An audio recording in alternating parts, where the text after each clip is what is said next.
Good evening. Stefan is away tonight. We begin with the investigation into a tragic fall in the Sandy Hill neighborhood.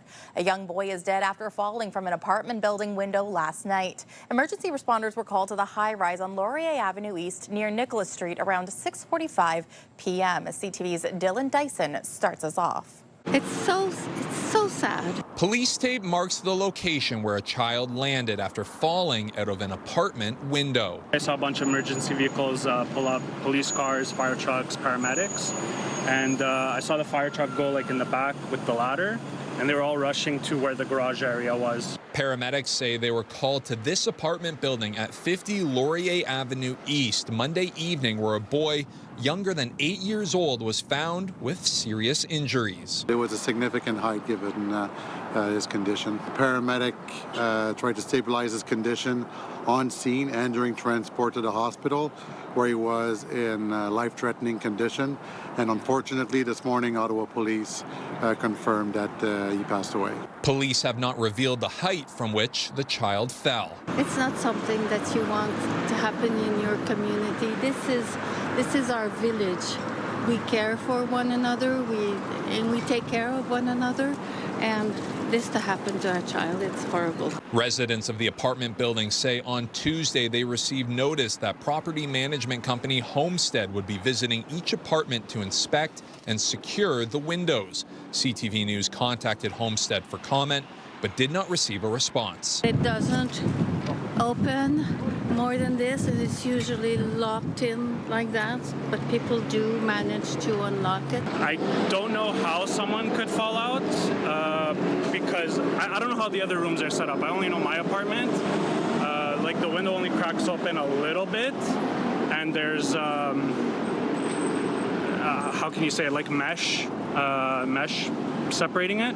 So I'm surprised that someone actually did fall out. Police say at this time they don't anticipate making any arrests. Our investigators have not indicated that there's anything suspicious, but that being said, the matter still is under investigation. Dylan Dyson, CTV News.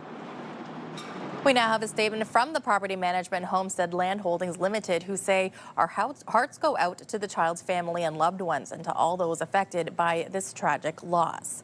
We are cooperating with the appropriate authorities, and it would be inappropriate to comment further while details are still being confirmed.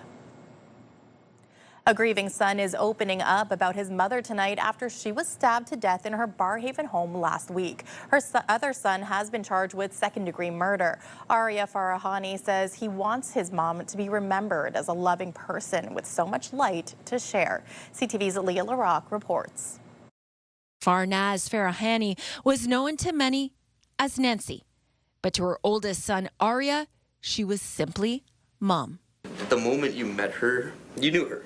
It's just unapologetically loud and vibrant and loving, and she didn't care if you had anything or everything. It was just, she was yours to love. Laurier Farahani is now trying to reconcile with the unbearable reality of his mother's life taken so suddenly. Because how can you be okay? Like, my mom just got taken away from me. Police were called to a house on Ashbourne Crescent just before 10 p.m. last Thursday. Inside, they found Nancy Farahani stabbed to death. Arya's grandmother, Neshat Lashgari, was also stabbed and seriously injured.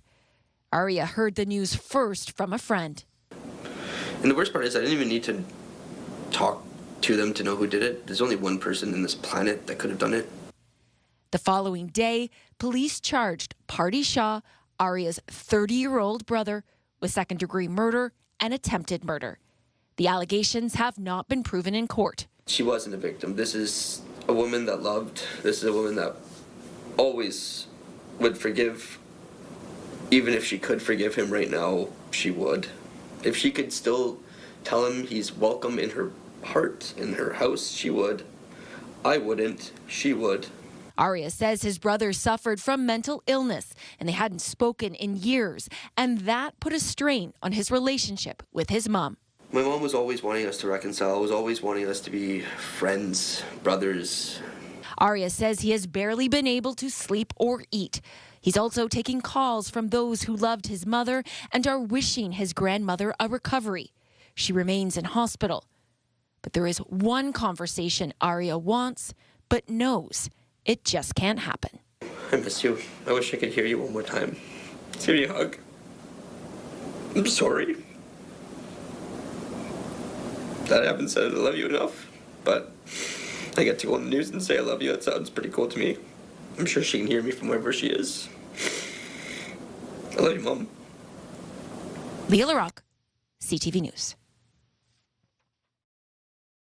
We know today's stories can be unsettling. If you find yourself in a mental health crisis, the Distress Center of Ottawa and Region is there for you around the clock. 613-238-3311 is the number to call. The National Suicide Crisis Helpline is 988.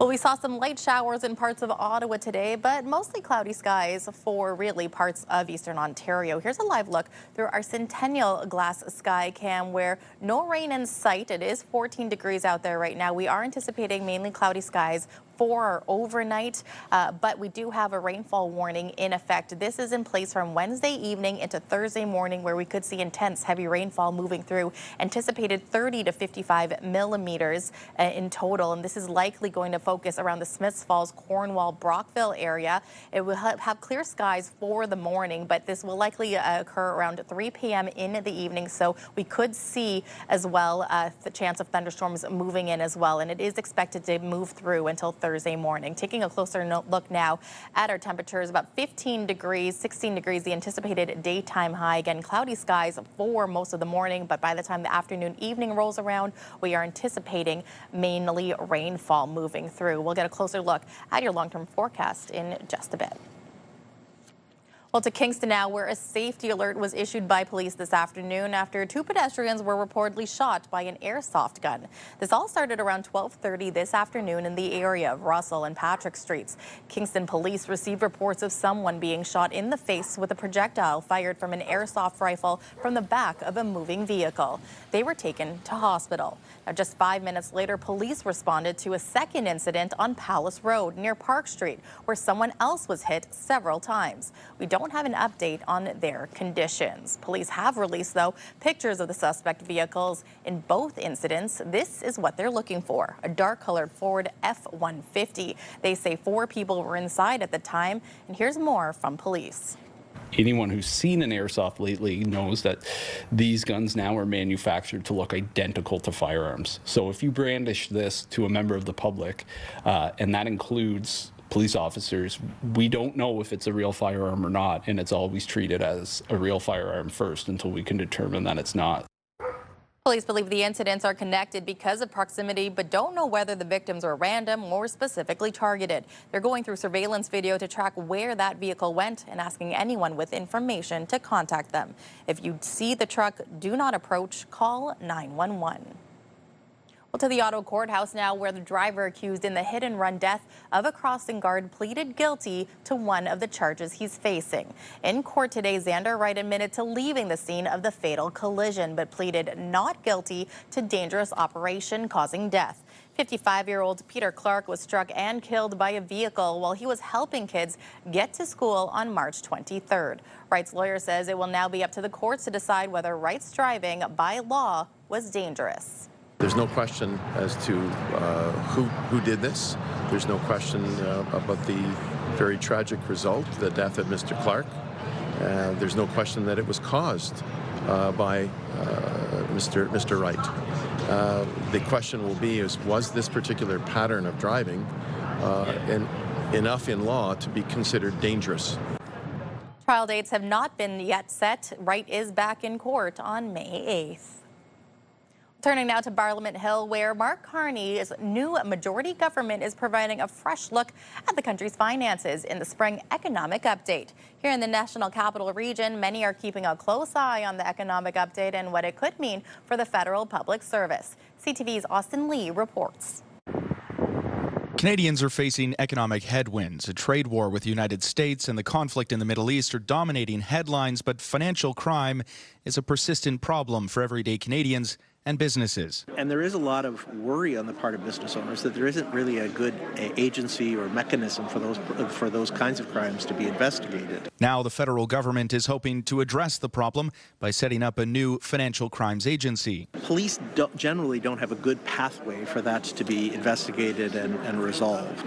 And so if Ottawa is now building a new infrastructure to try to focus on that, I think given its growth in society, this would be good news. The plan was announced in Budget 2025, and a bill to create the agency was tabled Monday. New in the spring economic update, a plan to see the agency headquartered here in the nation's capital, with authority to establish other regional offices. The agency will receive more than $350 million over 5 years, starting in the next fiscal year, but there's still no indication how many jobs it could create. In terms of expansions to the public service, this is pretty noteworthy in the context of a lot of other departments actually shrinking right now. As for public sector job cuts, nothing new in this economic update. The government reiterating its intention to rein in spending on consulting services. Very little new information, unfortunately, since we got the initial bad news in the fall budget. We're looking at numbers for public service employment in the Ottawa region, down about 50,000 jobs in the past year. That's not exclusively federal, but still a serious dent in public service employment in the region. Also announced Tuesday, an extension of funding for the Ottawa Police Service to the tune of $3 million per year for the next 5 years, a funding extension Ottawa Police had previously asked for. Austin Lee, CTV News. You can scan the QR code on the bottom of your screen to link to us online or visit ctvnewsottawa.ca. We have more details on what's included in the government's spring economic update. With the first pick in the 2026 CFL Canadian Draft, the Ottawa Redblacks select. The CFL draft is on, and the Ottawa Redblacks with the first overall pick. Plus, see which Ottawa locals were drafted tonight. Ottawa firefighters are issuing a burn ban for our city. The images being shown right now features a weekend grass fire that burned more than an acre of land. And now this open air fire ban applies to agricultural burns, brush pile burns, as well as campfires, even if you have a permit. And when it comes to the flood risk in our region, homeowners along the Ottawa River are being warned about a second peak with significant rainfall in the forecast. A rainfall warning from Environment Canada calls for 30 to 50 millimeters of rain starting Wednesday night, which could lead to pooling in roads and increased flooding risks. And here's a live look through our weather right now. Overnight conditions, 11 cloudy skies, so not much in terms of the rain moving in. It is going to be late afternoon into the evening for most of our night that we will anticipate the heavy rainfall. 14 degrees is the anticipated daytime high. And as we look towards tonight's lows, it's about 11 degrees for Ottawa, Cornwall, and Brockville. But you could already start to see the air and the temperatures cooling down. 6 degrees is really for what makes up most of western part of the region. Now tomorrow's daytime highs averaging between 16 degrees, but again, that rainfall moving in very quickly past 4 o'clock. This gives you a closer idea of what we can anticipate by Thursday morning. We could see this moving through parts of Pembroke and Renfrew. Because the temperatures are cool in the early morning, we could see a mix of freezing rain, maybe even light flurries, but for the most part, mainly clear skies. Some scattered showers, but very light drizzle, and that's for our Thursday. Meanwhile, a reminder again, 15 to 20 millimeters here in Ottawa anticipated. Much more rainfall for parts of eastern Ontario. 16 the daytime high. Thursday, 10 degrees, and we are looking at a consecutive days of chance of showers moving through, but for the most part, it will be quite some time before we see sunshine moving in through the region. Well, the CFL draft was held earlier tonight, and this year the Ottawa Redblacks had first dibs. With the first pick in the 2026 CFL Canadian Draft, the Ottawa Redblacks select Giordano Vaccaro. Putting on that the offensive lineman from Winnipeg spent the last season playing at Purdue after dominating in youth sports at the University of Manitoba for 3 seasons. Meanwhile, a few Ottawa locals were also in the mix. Now, Shakespeare Louis selected by 17th by the Montreal Alouettes. We've also have Wesley Bailey, who was selected 19th overall by the Edmonton Elks. Bailey has signed an NFL undrafted free agent contract with the LA Rams just a few days ago. And meanwhile, in the third round, we had Darius McKenzie selected by the Toronto Argos.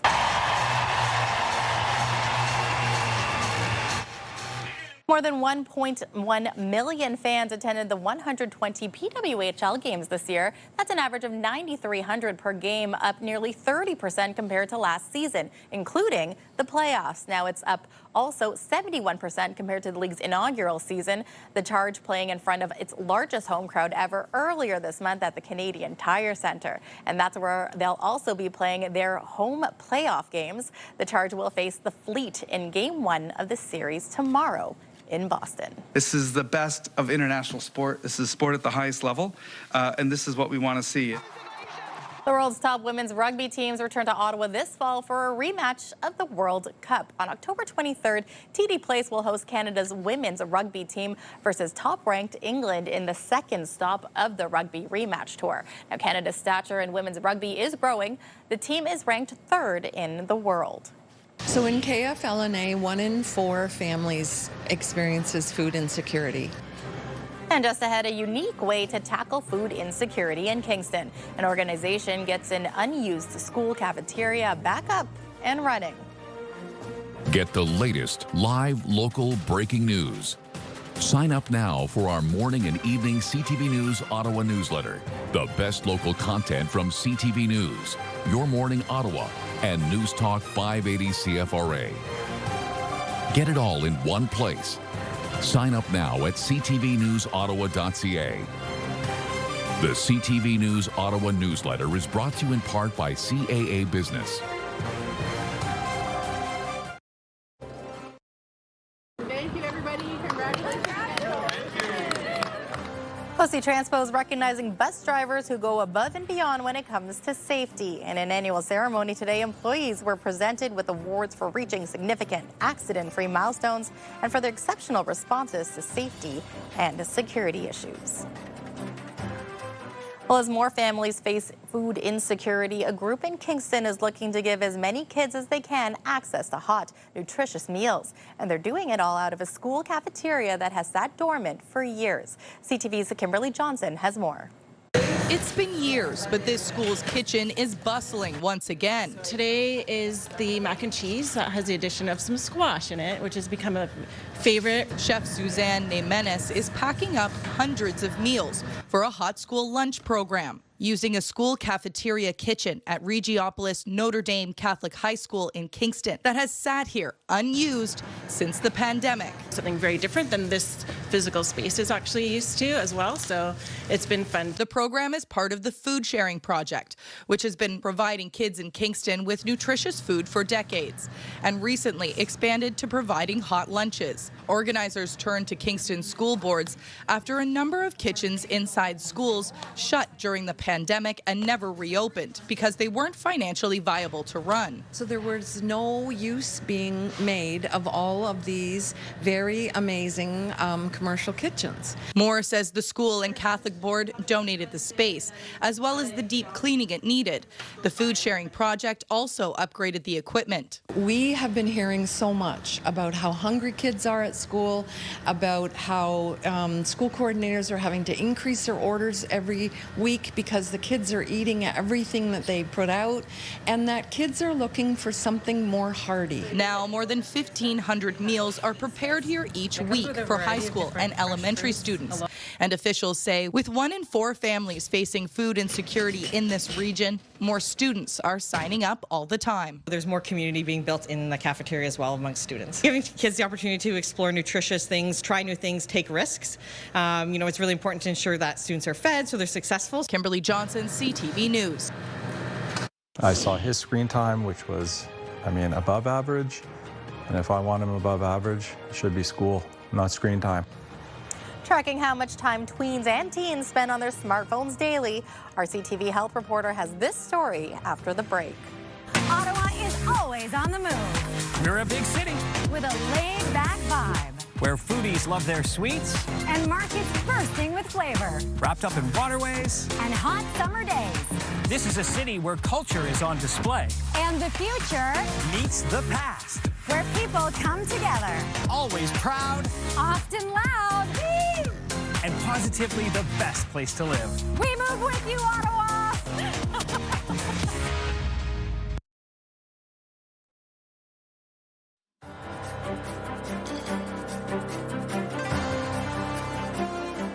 Ontario's education minister says the province is considering banning cell phones from schools and restricting social media use for kids. Now, a new documentary is shedding light on just how much time Canadian teens are spending on their devices. CTV's Pauline Chan has more. A couple of weeks ago, Caden Orth agreed to participate in a documentary tracking how much time he spent on screens daily. I would say probably about like 7 hours. Was that a surprise to you when you actually, did the documentary and you found out how much time you spent? Yeah, it was a surprise. I didn't think I spent that much time. I didn't find out until after we finished shooting, and then I saw his screen time, which was, above average. And if I want him above average, it should be school, not screen time. The 5.2 project is named after the 5.2 hours a day tweens and teens spend on smartphones, with 89% of kids exceeding the 2-hour maximum recommended in Canada. Children really struggling, whether it was violence in the schools, self-esteem, self-image, online predators, and really feel a lot of this happens at the outset with the parents not really understanding what they're giving their child when they put this technology in their hands. Children's brains are still developing, and psychologist Dana Sinclair says hours of social media creates excess input and fragmentation of attention. People have this, too much emotional connection to what other people are doing, what other people are thinking. So all this mind clutter gets in the way.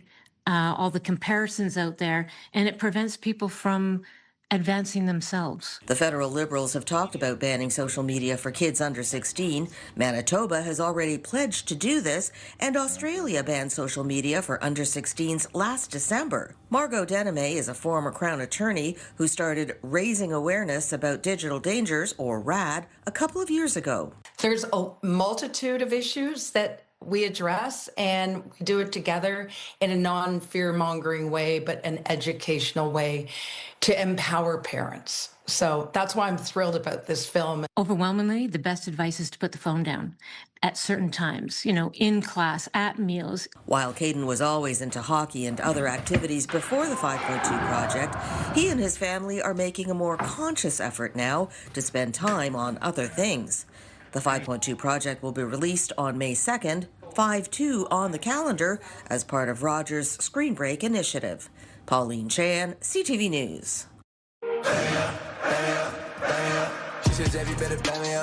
The Ottawa Blackjacks kick off their 7th season in the capital next month, and they've got a special halftime performer. Details after the break. The National Capital Region is jam-packed with incredible experiences you don't want to miss. Hey, I'm Sanaya Taylor, your iHeartRadio Weekender, powered by Barrhaven Ford. Get the inside scoop on all the biggest and best events every Thursday, Friday, and Saturday on CTV, Move 100, Pure Country 94, TSN 1200, and News Talk 580 CFRA. iHeartRadio Weekenders is powered by Barrhaven Ford, Ottawa's newest and largest Ford dealership, and Ontario's #1 Ford EV dealer.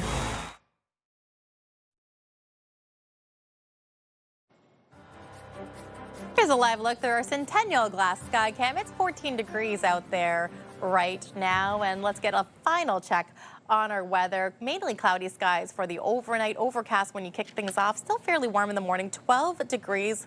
Reminder, there is a rainfall warning in effect for Wednesday evening into Thursday morning, where we could see between 30 to 50 millimeters of rainfall moving through. 16 degrees, the anticipated daytime high for our Wednesday, and things start to cool down for Thursday, well into the weekend, where we're averaging temperature about 9-10 degrees, and overnight lows for the weekend will be hovering around the freezing mark. And in just a few weeks, the Ottawa Blackjacks kick off their 7th season in the capital. And earlier today, the club revealing a special musical guest who will light up the basketball court at halftime.